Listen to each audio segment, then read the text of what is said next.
اس اللہ نے ہمیں مسجد کے اندر آنے کی توفیق عطا فرمائی ہے۔ اللہ سے دعا ہے کہ اللہ تعالیٰ ہم سب کا مسجد کے اندر بیٹھنا سننا سنانا اللہ اپنی رحمت کے ساتھ قبول فرمائے۔ پھر ان لوگوں کے لیے بھی دعا کرتے ہیں جو ابھی تک مسجد کے اندر نہیں آئے، اللہ تعالیٰ ان کو بھی مسجد کے اندر آنے کی توفیق عطا فرمائے۔ آج کے خطبہ جمعۃ المبارک کے اندر چند اہم گزارشات انشاءاللہ میں آپ کے سامنے رکھوں گا۔ اللہ تعالیٰ سے دعا ہے کہ اللہ تعالیٰ کما حقہ بیان کرنے کی توفیق عطا فرمائے۔ سن سنا کے اللہ تعالیٰ سمیت میرے اللہ ہم سب کو عمل کرنے کی توفیق عطا فرمائے۔ سورہ لقمان ہے، آیت نمبر 12 سے لے کر آگے تک انشاءاللہ کچھ آیات کی تفسیر انشاءاللہ اور کچھ اہم پوائنٹ آپ کے سامنے رکھنا چاہتا ہوں۔ اللہ سے دعا ہے اللہ حق سچ بیان کرنے کی توفیق عطا فرمائے۔ ان آیات کے اندر حضرت لقمان علیہ السلام نے کچھ اہم ترین باتیں اپنے بیٹے کے ساتھ کی ہیں، بڑی اہم ہے، بڑی سمجھنے والی ہے۔ یقیناً یہ اللہ تعالیٰ کا احسان ہے کہ اللہ تعالیٰ نے ہم سب کی ہدایت کے لیے اللہ تعالیٰ نے انبیاء کو بھیجا، ان کی زندگی اللہ تعالیٰ نے ہمارے سامنے رکھی۔ اسی طرح اللہ تعالیٰ نے کچھ اپنے نیک بندوں کا ذکر جو نبی نہیں تھے، اللہ کے نیک بندے تھے، اللہ تعالیٰ نے ان کا ذکر بھی قرآن کے اندر کیا ہے تاکہ میرے بندوں کو بات سمجھ میں آ سکے، میرے بندوں کا فائدہ اور بھلا ہو سکے۔ تو حضرت لقمان یہ نبی نہیں ہے، اللہ کے نیک بندے ہیں، اللہ کے ولی ہیں۔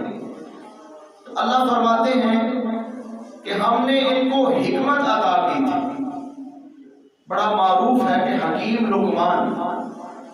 لقمان کے جو چرچے ہیں یا ان کے جو واقعات ہیں وہ اللہ کے نبی کی بعثت سے پہلے عرب کے اندر مشہور تھے۔ اللہ تعالیٰ نے عرب کے لوگوں کو یہ بات سمجھانے کے لیے یہ بات رکھی، اور لقمان علیہ السلام کا وہ سارا واقعہ جو انہوں نے اپنے بیٹے کے سامنے جو نصیحتیں کی، جو باتیں کی، وہ ساری اللہ نے عرب کے لوگوں کے سامنے وہ سارا معاملہ رکھا۔ وجہ یہ تھی کہ اللہ تعالیٰ یہ سمجھا رہے ہیں کہ یہ صرف انبیاء ہی نہیں ہیں جو توحید کی دعوت دیتے ہیں، الوہیت کی دعوت دیتے ہیں، بلکہ جتنے بھی تم سے پہلے عاقل اور حکیم لوگ آئے ہیں، سمجھدار لوگ آئے ہیں، ان کا بھی یہی طریقہ رہا ہے کہ وہ اللہ کی توحید کو، الوہیت کو بیان کرتے آئے ہیں۔ اللہ تعالیٰ مشرکین مکہ کو یہ بات سمجھا رہے ہیں کہ اس نبی سے پہلے تمہارے درمیان حکیم لقمان کے چرچے ہیں، واقعات تم بیان کرتے ہو، اپنے شعروں کے اندر خطبہ، اپنے خطابوں کے اندر وہ واقعات رکھتے ہیں۔ تو اللہ تعالیٰ نے اس لیے جناب لقمان علیہ السلام کا وہ واقعہ ہمارے سامنے رکھا اور ان کے سامنے بھی رکھا۔ تو میرے محترم بھائیو یہاں لفظ کے اوپر غور کیجئے۔ اللہ فرماتے ہیں وَلَقَدْ آتَيْنَا لُقْمَانَ الْحِكْمَةَ کہ ہم نے لقمان علیہ السلام کو حکمت اور دانائی عطا فرمائی۔ میرے محترم بھائیو میں غور کر رہا تھا، جب تیاری کر رہا تھا تو میرے ذہن کے اندر یہ بات آ رہی تھی کہ سب سے بڑی حکمت، سب سے بڑی دانائی اور سب سے بڑی عقل یہ ہے کہ انسان کو اپنے خالق کی اور اپنے معبود کی معرفت حاصل ہو جائے، پتہ چل جائے کہ میرا معبود کون ہے، میرا خالق اور مالک کون ہے میری مدد کرنے والا، کون ہے میرے کام آنے والا۔ یہ سب سے بڑی حکمت ہے۔ اور یاد رکھیے حکمت کی باتیں اکثر لوگوں کو سمجھ نہیں آتی۔ چند لوگ ہوتے ہیں جو پاک صاف دل رکھتے ہیں، جو ہدایت کے طلبگار ہوتے ہیں، اللہ تعالیٰ ان کے اوپر وہ حکمت اور دانائی نازل کرتے ہیں۔ اور مومن کی زندگی ہی ایسی ہے کہ وہ ساری زندگی توحید کے نور میں، توحید کی روشنی میں بصیرت کے ساتھ گزارتا ہے۔ اس کی زندگی کے اندر حکمت حکمت ہوتی ہے، دانائی ہوتی ہے، سمجھداری ہوتی ہے، جو بندہ مواحد ہوتا ہے۔ اللہ سے دعا ہے اللہ تعالیٰ ہمیں بھی یہ حکمت نصیب فرمائے۔ تو حکمت کی باتیں کرتے کرتے اللہ تعالیٰ نے ان کی جو وصیت انہوں نے نصیحت اپنے بیٹے کو کی، وہ اللہ نے قرآن بنا دی، رہتی دنیا تک لوگ انشاءاللہ اس کو پڑھتے رہیں گے، اور پوری ایک سورت جناب لقمان علیہ السلام کے نام کے اوپر نازل فرما دی۔ اب میرے محترم بھائیو بات سنیں، اللہ فرماتے ہیں کہ انہوں نے کیا کہا جب ہم نے ان کو حکمت عطا فرمائی، اور حکمت کے اندر کون سی بات ان کو سمجھ کے اندر آئی، کون سا حکم دیا گیا؟ انشکر للہ، کہ اللہ کے لیے اللہ کا شکر ادا کیجیے۔ یعنی یہ بھی حکمت کی بات ہے کہ جب انسان شکر ادا کرتا ہے، اللہ کے سامنے گریازاری کرتا ہے، اللہ کی نعمتوں کا اعتراف کرتا ہے، کعبہ کے رب کی قسم ہے یہ دل کا سکون بھی ہے، روح کی راحت بھی ہے، اسی کے اندر عزت ہے، اور یہی ہماری انسانیت ہے کہ بنانے والے کی، عطا کرنے والے کی نعمتوں کا انسان اعتراف کرے، اس کا شکر ادا کرے۔ اور آگے میرے محترم بھائیوں بڑی کمال کی بات ہے، اللہ فرماتے ہیں وَمَن يَشْكُرْ فَإِنَّمَا يَشْكُرُ لِنَفْسِهِ، جو بندہ بھی شکر ادا کرے گا وہ اپنی ذات کے لیے کرے گا، اس کو اس کا خود اسی کو فائدہ اس کا پہنچے گا۔ میرے محترم بھائیوں اللہ تعالیٰ تو نہ کسی کے شکر کا محتاج ہے، نہ کسی کی نہ شکری اللہ کو نقصان دیتی ہے، نہ کسی کا شکر اللہ کو فائدہ دیتا ہے۔ جب بھی شکر گزاری کریں گے انسان کا اپنا ہی فائدہ ہے۔ سورہ ابراہیم آیت نمبر 7 پڑھ کے دیکھ لیں، سورہ نمل آیت نمبر 40 پڑھ کے دیکھ لیں، اللہ فرماتے ہیں وَإِذْ تَعَزَّنَ رَبُّكُمْ لَئِن شَكَرْتُمْ لَأَزِيدَنَّكُمْ، اگر تم میرا شکر ادا کرو گے میں تمہیں مزید عطا کروں گا۔ شکر گزاری سے انسان کا اور اللہ کا رابطہ تعلق مضبوط ہوتا ہے، قرب زیادہ ملتا ہے، جتنا زیادہ اللہ کے ساتھ تعلق بنتا جائے گا اللہ مزید نوازتا جاتا ہے۔ یہ فائدہ ہے شکر گزاری کا کہ اللہ اس کے اوپر نعمتوں کی بھرمار کر دیتا ہے، مزید عطا کرتا ہے۔ اور وَمَن كَفَرَ فَإِنَّ اللَّهَ غَنِيٌّ حَمِيدٌ، اور جو بندہ ناشکری کرے اللہ کو تو کوئی اس کی ناشکری نقصان نہیں دیتی، اللہ بے پرواہ ہے، قابل تعریف ہے، وہ غنی ہے، بے نیاز ہے، حمید ہے، تعریفوں والا ہے۔ ساری دنیا ناشکری ہو جائے اللہ کا ایک ذرہ بھی نقصان نہیں کر سکتا، اور ساری دنیا شکر گزار بن جائے اللہ کا ایک ذرہ بھی فائدہ نہیں، اس کے اندر سارا فائدہ انسانیت کا ہے۔ اللہ سے دعا ہے اللہ ہمیں شکر گزاری نصیب فرمائے۔ میرے محترم بھائیو حکمت کے لفظ کے فوراً بعد شکر، اللہ کی نعمتوں کا اعتراف، یہ بات سمجھ میں آ رہی ہے حکمت کی باتوں کے اندر سب سے اہم ترین بات یہ ہے کہ انسان کو شکر گزاری مل جائے، انسان کو پتہ چل جائے کہ مجھے نوازنے والا کون ہے، اور میرے اوپر کس قدر اور کتنی زیادہ نعمتیں ہو رہی ہیں۔ نعمتوں کا اعتراف اور نعمتیں عطا کرنے والے کا اعتراف اور اس کے اوپر شکر گزاری، میرے محترم بھائیوں یہ سب سے بڑی دلائی ہے۔ اللہ سے دعا ہے اللہ ہمیں نصیب فرمائے۔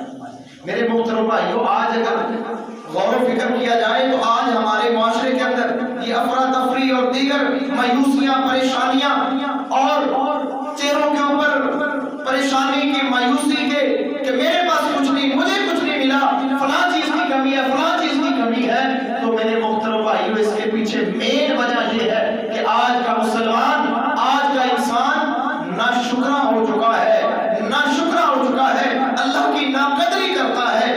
اللہ کی عزت کی قسم ہے ہمارا سب سے بڑا شیطان، جو سب سے بڑا ہمارا دشمن ہے، وہ اصلی دشمن، اسی نے بھی یہی قسم اٹھائی ہے کہ اللہ میں اس انسانیت کی اکثریت کو ناشکرا بنا دوں گا، ان کے اندر سب سے بڑی نافرمانی اور سب سے بڑی جو ناکامی اور سب سے بڑی جو خامی پیدا ہوگی وہ ناشکری کی خامی ہوگی۔ اللہ سے دعا ہے اللہ تعالیٰ اس سے محفوظ فرمائے، اللہ شکر گزار بندوں کے اندر شامل فرمائے۔ اب میرے محترم بھائیوں اگلی آیت کے اندر اللہ کے نبی جناب محمد رسول اللہ صلی اللہ علیہ وسلم پر نازل ہونے والا یہ قرآن، اس کی اگلی آیت کے اندر جناب لقمان علیہ السلام اپنے بیٹے سے مخاطب ہے، بڑا خوبصورت انداز ہے۔ کیا فرماتے ہیں وَإِذْ قَالَ لُقْمَانُ کہ جب کہا لقمان علیہ السلام نے اپنے بیٹے سے وَهُوَ يَعِظُهُ، وہ اس کو واز کر رہے تھے۔ واز کا مطلب ہوتا ہے کسی چیز سے روکنا، اور ترغیب کے ساتھ ڈر بھی اس کے اندر شامل ہوتا ہے، ڈرانا بھی شامل ہوتا ہے کہ اگر بیٹا اگر یہ کام نہیں یا اس کام سے باز نہیں آؤ گے یا یہ کام کرتے رہو گے رکو گے نہیں، تو پھر اس کے اندر ڈرایا بھی جاتا ہے کہ اللہ کا عذاب اور اللہ کی پکڑ بھی آ سکتی ہے۔ اور کیا فرماتے ہیں میرے محترم بھائیو، یہاں سے ہم نے ایک سبق سیکھنا ہے، میں خود بھی اس سے سبق سیکھوں گا، آپ بھی اس سے سیکھیں۔ کیا فرماتے ہیں؟ یا بنیا، اے میرے چھوٹے بیٹے۔ اس کے اندر بڑی محبت ہے، شفقت ہے، بڑے پیار کے ساتھ اپنے بیٹے کو مخاطب کرتے ہیں۔ تو جب بھی انسان کسی کے سامنے کوئی بات کرے، کسی کو نصیحت کرے، چوٹ نہ لگائے، اس انداز کے ساتھ بات نہ کرے کہ اس کو یہ محسوس ہو کہ یہ میرے اوپر چوٹ لگا رہا ہے، یہ میرے اوپر برتری ثابت کرنے کے لیے، اپنی برتری بنانے کے لیے یہ بات کر رہا ہے، یہ انداز نہ ہو۔ انداز یہ ہو جس کے اندر درد ہو، پیار ہو، محبت ہو، شفقت ہو، الفت ہو، خیر خواہی کا انداز ہو۔ اس انداز کے ساتھ واز کیجئے، اگر کسی کے اندر کوئی غلطی ہے، کمی ہے، اس انداز سے اس کا رد کیجئے کہ وہ سمجھے کہ یہ میرا خیر خواہ ہے، یہ میری خیر خواہی کرنا چاہتا ہے۔ تو جناب لقمان علیہ السلام کیا کہتے ہیں؟ یا بنیا، اے میرے بیٹے۔ ہم دیگر مقامات کے اوپر جائزہ لیتے ہیں کہ جب ابراہیم علیہ السلام نے اپنے باپ کو مخاطب کیا تو کہا یا اباتی، اے میرے ابا جان۔ حالانکہ بڑے مشرک ہیں، بہت بڑے مشرک تھے ان کے باپ، لیکن انداز اتنا خوبصورت ہے کہ یا اباتی، اے میرے ابا جان۔ اسی طرح جناب محمد الرسول اللہ صلی اللہ علیہ وسلم جب دیکھا کہ آپ کا چچا اللہ کے پاس جا رہا ہے، وقت قریب آ چکا ہے، تو اپنے چچا کے پاس آئے، ابو طالب کے پاس آئے، کیا کہتے ہیں؟ یا عمی، اے میرے چچا جان، قل لا الہ الا اللہ، کہہ دیجئے لا الہ الا اللہ۔ یعنی یہ طریقہ ہے کہ بعض انسان کرے، کسی کو سمجھائے تو اس کے اندر محبت، پیار، الفت، خیر خواہی نظر آئے۔ یہ نہ ہو کہ اس انداز سے بات کریں، اتنی چوٹ لگائیں کہ اپنے آپ کو یہ باور کرائیں کہ مجھ سے بڑا علم رکھنے والا کوئی نہیں، یہ جاہل ہے، اس کو پتہ ہی نہیں۔ میرے محترم بھائیو، جب یہ انداز اپنایا جاتا ہے پھر تکرار پیدا ہوتا ہے، پھر لڑائی پیدا ہوتی ہے، جھگڑا، پھر باتیں اور زیادہ بگڑتی ہیں، مسائل کھڑے ہوتے ہیں، پھر چون چرا اور دیگر معاملے بنتے ہیں۔ جب محبت ہو، پیار ہو، تو پھر اچھے انداز کے ساتھ سمجھائیں کہ بھائی جان، میرے بزرگ، میرے دوست، میرے بھائی جان، یہ مسئلہ ہے، یہ بات ہے، انشاءاللہ اس کو بات سمجھ میں آئے۔ اگر اس کو بات سمجھ میں نہیں آتی، اللہ کی عزت کی قسم ہے، آپ کا سمجھانا بھی آپ کے لیے ثواب ہے۔ وہ آپ کا انداز اپنانا، واز والا انداز اپنانا جو خیر خواہی کے اوپر مبنی ہے، انشاءاللہ اس کا بھی اللہ آپ کو ثواب دے گا۔ تو بڑے خوبصورت طریقے سے کہتے ہیں یا بنیا، اے میرے بیٹے، لا تشرک باللہ، اللہ کے ساتھ شریک نہیں بنا، کسی کو اللہ کا شریک نہیں بنا۔ اور آگے کیا کہتے ہیں؟ ان الشرک لظلم عظیم، کہ بے شک سب سے بڑا جو ظلم ہے وہ شرک ہے۔ میرے محترم بھائیو، یہ نصیحت ایک والد اپنے بیٹے کو کرتا ہے۔ ایک تو اس کے اندر یہ بات سمجھنے والی ہے، ہر والد کو، ہر باپ کو چاہیے کہ وہ اپنی اولاد کو یہ نصیحت کرے کہ بیٹا آخری دم تک عبادت صرف ایک اللہ کی کرنی ہے، معبود صرف ایک اللہ ہے، اس کے ساتھ اوروں کو شریک نہیں بنانا۔ یہ نصیحت میرے محترم بھائیو ہر والد کو کرنی چاہیے۔ اور قرآن کے اندر اللہ نے کئی منظر بیان کیے ہیں کہ سیدنا یعقوب علیہ السلام کا جب آخری وقت آیا، سارے بچوں کو جمع کرتے ہیں۔ ام کنتم شہداء اذ حضر یعقوب الموت، جب یعقوب علیہ السلام کے پاس موت حاضر ہو گئی، سارے بچوں کو جمع کرتے ہیں اور کیا کہتے ہیں؟ اذ قال لبنیہ ما تعبدون من بعدی، کہ میرے بچوں، میرے دنیا سے چلے جانے کے بعد کس کی عبادت کرو گے؟ اب میرے محترم بھائیو، یہ فکر ہونی چاہیے، سب سے بڑی فکر یہی ہونی چاہیے کہ میرے بچے، میری اولاد اللہ کے پجاری ہو، اللہ کے در پہ جھکنے والے ہو، صرف اللہ کے ساتھ اور اللہ کے ساتھ ان کا تعلق ہو، صرف اللہ کو الہ سمجھنے والے ہو۔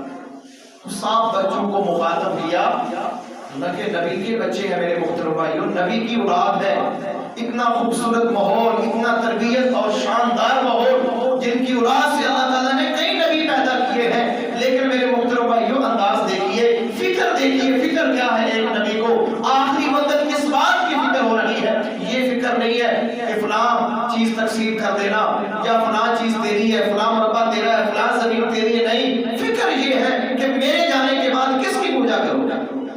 انہوں نے کہا کہ ہم آپ کے معبود کی پوجا کریں گے، جس کی پوجا آپ کرتے رہے ہیں، آپ کے اجداد، آپ کے آبا ابراہیم جس کی پوجا کرتے رہے ہیں، اسحاق جن کی پوجا کرتے رہے ہیں، ہم ان کی پوجا کریں گے۔ اور جناب ابراہیم علیہ السلام کا انداز دیکھیے کہ جب اپنے بیٹے کو اور اپنی بیوی کو وادی غیر زیزر کے اندر، جب بیت اللہ کے علاقے کے اندر چھوڑ کے آئے جہاں پر کوئی آباد نہیں ہے، غیر آباد علاقہ ہے، تو چھوڑنے کے بعد جب نظروں سے اوجھل ہو گئے اللہ کے سامنے ہاتھ اٹھاتے ہیں، دعا کرتے ہیں۔ میرے محترم بھائیوں اندازہ کیجئے، ابھی بچہ بالکل شیخار ہے، چھوٹا بچہ ہے، لیکن نبی کو فکر کس بات کی ہے؟ یہ نہیں کہا کہ اللہ میں یہاں چھوڑ رہا ہوں، یہاں بڑے درندے ہیں، بڑے جانور ہیں، یہاں یہ اکیلے ہیں، کوئی ان کا خیال کرنے والا نہیں، کوئی ان کو کھانا دینے والا نہیں، کوئی کچھ نہیں ان کا کرنے والا، یہ فکر نہیں ہے۔ فکر کیا ہے؟ اللہ سے دعا مانگتے ہیں، کیا کہتے ہیں؟ وَاجْنُبْنِي وَبَنِيَّ أَن نَعْبُدَ الْأَصْنَامَ، کہتے ہیں اللہ میں ابراہیم کو، ذرا اندازہ کیجئے، میں ابراہیم کو بھی اور اللہ میرے اس بیٹے کو بھی اللہ شرک سے بچانا، بتوں کی پوجا سے بچانا، اپنے در کا پجاری بنانا۔ ابراہیم تو وہ ہے جو توحید کے علمبردار ہیں، جن کو اللہ تعالیٰ نے کہا کہ میرا ابراہیم پوری ایک امت ہے، لیکن اپنے لیے بھی، اپنی اولاد کے لیے بھی کتنے فکر مند ہیں۔ کون سی دعا مانگ رہے ہیں کہ اللہ صرف اپنے در کا پجاری بنانا، بتوں کی پوجا سے، مجسموں کی پوجا سے، غیر اللہ کی پوجا سے اللہ میں ابراہیم کو بھی اور میرے اس بیٹے کو بھی اللہ محفوظ کرنا۔ تو میرے محترم بھائیوں یہ انبیاء کی سنت ہے، یہ انبیاء کا انداز ہے کہ اپنے بیٹوں کو، اپنی اولاد کو یہ تربیت دیں، ان سے یہ عہد لیں، ان کے سامنے یہ بات رکھیں، ان کی یہ تربیت کریں، ان کو یہ سمجھائیں، یہ وصیت اور نصیحت کریں کہ صرف ایک رب کی پوجا کرنی ہے۔ اب میرے محترم بھائیوں بات سمجھیے کہ جناب لقمان علیہ السلام نے یہ بات یہ کی، اللہ کو یہ بات اتنی پسند آئی، اتنی اچھی لگی کہ اللہ نے یہ قرآن بنا دیا اور محمد الرسول اللہ صلی اللہ علیہ وسلم کی سینے پہ نازل کر دیا، رہتی دنیا تک یہ آیت قرآن کے اندر رہے گی۔ ایک حکیم، ایک دانا، ایک سمجھدار انسان، اس کی فکر کیا ہے، اس کی سوچ کیا ہے، وہ اپنی اولاد کو کون سی تربیت دینا چاہتا ہے؟ وہ یہ نہیں کہتا فلاں قبر پہ جانا، فلاں آستانے پہ جانا، فلاں جگہ پہ جانا، تیری یہ مراد پوری ہو جائے گی، اگر کوئی مسئلہ بنے گا فلاں آستانے پہ چلے جانا، تجھے تیرا مسئلہ حل ہو جائے گا۔ نہیں، کہا کہ میرے بیٹے میں نصیحت کر رہا ہوں اللہ کے ساتھ کسی کو شریک نہیں کرنا۔ کیوں؟ ان الشرک لظلم عظیم، دنیا کے اندر بڑے بڑے ظلم ہیں، بڑے بڑے اندھیرے ہیں، لیکن سب سے زیادہ اندھیرے کے اندر رہنے والا، سب سے زیادہ ظلم کے اندر رہنے والا اگر کوئی انسان ہے تو وہ مشرک ہے، جو اللہ کو بھی ناپسند ہے اور اس دھرتی کو بھی ناپسند ہے۔ اللہ سے دعا ہے اللہ شرک سے محفوظ فرمائے۔ اب میرے محترم بھائیوں اللہ تعالیٰ کا انداز دیکھیے، اللہ کو کتنا پیار آیا اس والد کے اوپر، کتنی محبت اللہ تعالیٰ نے اس والد کے ساتھ کی کہ جب ایک والد نے اپنے بیٹے کو نصیحت کی کہ اللہ کے ساتھ شریک نہیں بنا، اللہ کو بہت بڑی پسند ہے۔ میرے محترم بھائیوں سب سے زیادہ اگر تعریف پسند ہے تو اللہ کو پسند ہے۔ جب لقمان علیہ السلام نے کہا کہ اللہ کا کوئی شریک نہیں، وہ اکیلا ہے، وہ واحد ہے، کوئی اس کا ہمسر نہیں، کوئی اس جیسا نہیں، کوئی اس کی مثل نہیں، اللہ کو یہ تعریف بڑی پسند آئی اور سب سے زیادہ تعریف پسند کرنے والا ہے۔ تو جناب لقمان علیہ السلام یہ بات کر رہے ہیں، اولاد کو سمجھا رہے ہیں کہ بیٹا اللہ کا یہ حق ہے کہ اللہ کے ساتھ کسی کو شریک نہ بنایا جائے۔ اللہ تعالیٰ نے ان کی نصیحت کے درمیان ہی اللہ تعالیٰ نے اولاد کو نصیحت کرنا شروع کر دی کہ میرے بندوں جو تمہارے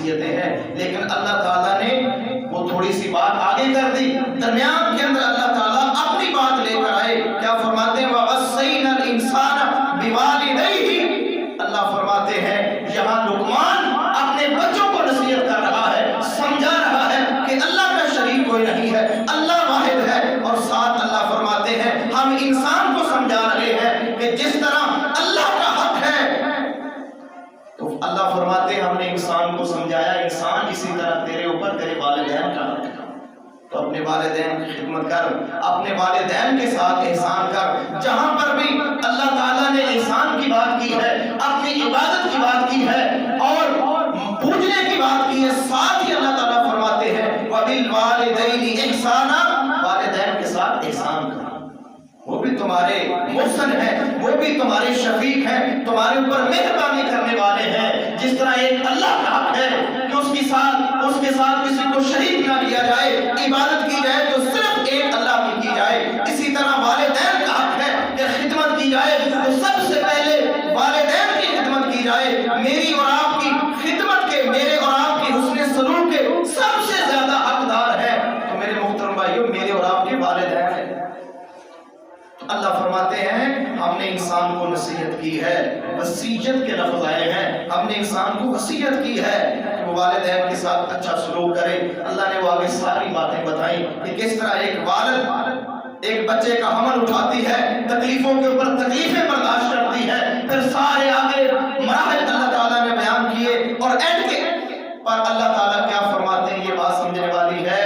اللہ فرماتے ہیں انشکر لی وَلِوَالِدَيْكَ. یہ بات بڑی کمال کی ہے میرے محترم بھائیوں، اس آیت سے والدین کا مقام سمجھا رہا ہے. اللہ فرماتے ہیں اے انسان میرا شکر بھی ادا کر اور اپنے والدین کا شکر بھی ادا کر. میرے محترم بھائیوں جو قوم اللہ کی گستاخ ہو، اللہ کی بے ادب ہو، جو اللہ تعالیٰ کے ہی تعارف نہ رکھنے والی ہو، والدین کا کیا تعارف رکھے گی، والدین کا کیا ادب کرے گی، کیا احترام کرے گی.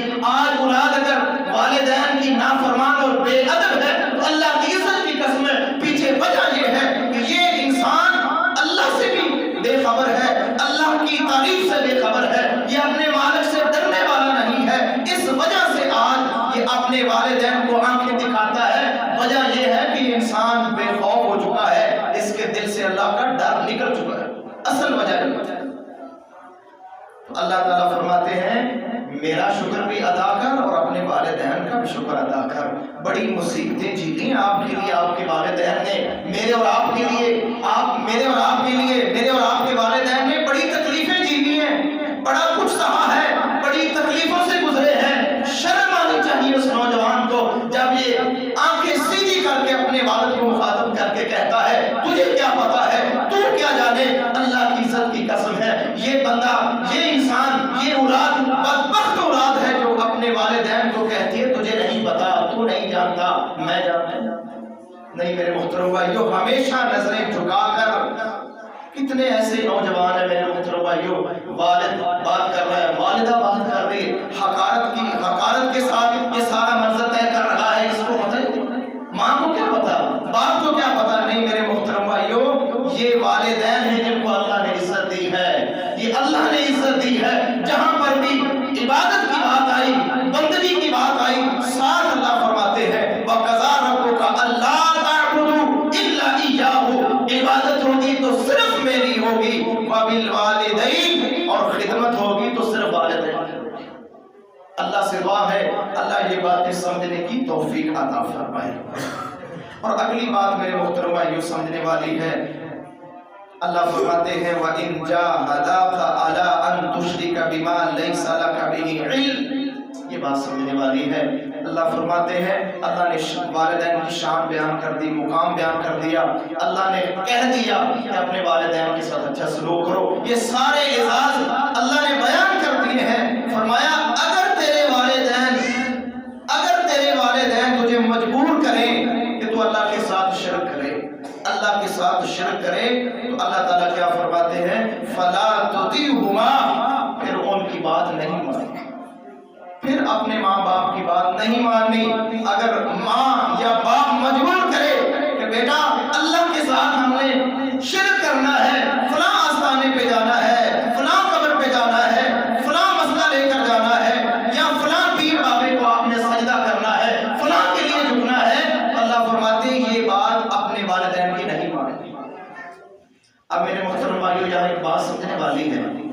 اللہ کے بعد ہمارے سب سے بڑے محسن ہمارے والدین ہیں.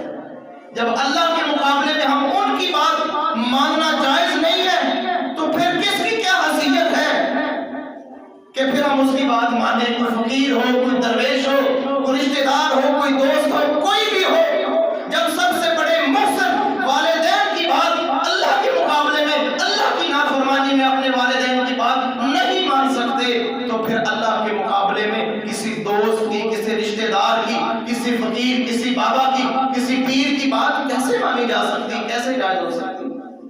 تو میرے محترم بھائیو ذرا غور کیجیے ان باتوں کے اوپر کہ اپنے والدین کو ترجیح دیں، ان کی خدمت کریں. جب وہ اللہ کی نافرمانی کے اوپر مجبور کریں تو پھر انکار کر دیں کہ میرے والدین یہ مجھ سے نہیں ہو سکتا. جناب محمد اور رسول اللہ صلی اللہ علیہ وسلم نے فرمایا، المعجم الکبیر عبرانی کے اندر حدیث موجود ہے 14795 نمبر کے اوپر اللہ کے نبی فرماتے ہیں، لا طاعة لمخلوق فی معصیۃ الخالق. اللہ کے نبی فرماتے ہیں اللہ کی نافرمانی میں مخلوق کی اطاعت جائز نہیں ہے. پھر ماں ہو، باپ ہو، کوئی ہو، جب اللہ کی نافرمانی کی بات آئے تو پھر میرے محترم بھائیوں اطاعت جائز نہیں ہے. اور آگے اللہ تعالیٰ کیا فرماتے ہیں، وَصَاحِبُهُمَا فِي الدُّنْيَا مَعْرُوفًا.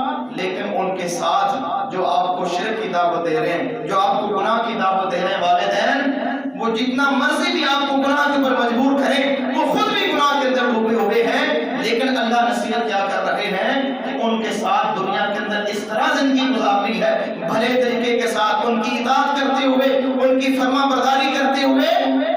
میرے محترم بھائیو ذرا اندازہ کیجئے، ماں باپ نافرمان ہیں، مشرک ہیں، گنہگار ہیں، جتنے بھی گنہگار ہیں، اللہ پھر بھی فرما رہے ہیں کہ ان کے ساتھ احسان کرنا ہے، ان کی اطاعت کرنی ہے، معروف طریقے کے اندر. دنیا کے جتنے معاملات ہیں ان کے اندر اپنے والدین کو مقدم رکھنا ہے، والدین کو ترجیح دینی. یہاں وہ باپ ہے جو 5 وقت کا نمازی ہے، یہاں وہ باپ ہے جو روزے دار ہے، جو اللہ سے ڈرنے والا ہے، اللہ کا خوف رکھنے والا ہے، قرآن سمجھنے والا ہے، ہر نیک عمل کے اندر بھرپور حصہ لینے والا ہے. لیکن بدبخت اولاد ایسی ہے، اسی والد کو، اس نیک نمازی اور روزے دار والد کو یہ آنکھیں دکھاتی ہے، اسی کے سامنے میرے محترم بھائیوں بے ادبی اور گستاخی کا مظاہرہ کرتی ہے. کتنی بڑی بدبختی ہے، کتنی بڑی بدقسمتی ہے اس اولاد کے لیے. اللہ سے دعا ہے اللہ تعالیٰ محفوظ فرمائے. اور میرے محترم بھائیوں باتیں ختم کرتے ہیں انشاءاللہ. آگے اللہ فرماتے ہیں وَاتَّبِعْ، یہاں پھر وَاتَّبِعْ سَبِیلَ مَنْ أَنَابَ إِلَیَّ، راستہ وہی اختیار کرنا ہے، اس انسان کا راستہ اختیار کرنا ہے جو ہماری طرف رجوع کرتا ہے، جو اللہ کی طرف جاتا ہے، وہ راستہ لینا ہے. والدین کی خدمت کرنی ہے، احسان کرنا ہے، اطاعت کرنی ہے، اتباع کرنی ہے، لیکن راستہ وہ چننا ہے جو راستہ اللہ کی طرف جاتا ہے، جو راستہ اللہ کی طرف جاتا ہے. اور آخری بات ہے ثم الی مرجعکم، اللہ فرماتے ہیں پھر تم نے ہماری طرف لوٹنا ہے. اور اگلی بات سنیے فَأُنَبِّئُکُم، پھر میں تمہیں بتاؤں گا. اس بات کے اندر ڈانٹ ہے، غصہ ہے. اللہ فرماتے ہیں پھر میں تمہیں بتاؤں گا بما کنتم تعملون، جو تم کر کے آئے ہو، جو بیچ کے آئے ہو، جو ساتھ لے کر آئے ہو، پھر میں تمہیں بتاؤں گا کہ تم کیا کر کے آئے. اور میرے محترم بھائیوں ٹائم ختم ہو رہا ہے. اگلی آیت اتنی کمال کی ہے، میں بھائیوں سے گزارش کروں گا کہ سورہ لقمان آیت نمبر 12 سے لے کر تقریباً آیت نمبر 20 تک اس کا ضرور ترجمہ اور تفسیر پڑھیں، انشاءاللہ سمجھ آئے گی کہ اللہ کتنا باریک دین ہے، کس قدر اللہ علیم و بذات صدور ہے، اور کس انداز کے ساتھ جناب لقمان نے اپنے بچوں کو سمجھایا کہ اللہ کتنا قریب ہے اور کس قدر باخبر ہے اور کس قدر اللہ تعالیٰ کو علم ہے، کمال کا علم ہے، کمال کی قدرت رکھنے والا میرا اللہ ہے. میرے محترم بھائیوں ان آیات کو ضرور پڑھنا، انشاءاللہ اگر موقع ملا تو یہاں سے آگے انشاءاللہ بات کریں گے. اللہ سے دعا ہے اللہ عمل کرنے کی توفیق عطا فرمائے، اللہ اس قرآن کو ہم سب کے لیے ہدایت کا ذریعہ بنائے. اللہ سے دعا ہے اللہ تعالیٰ کمی کوتاہی معاف فرمائے.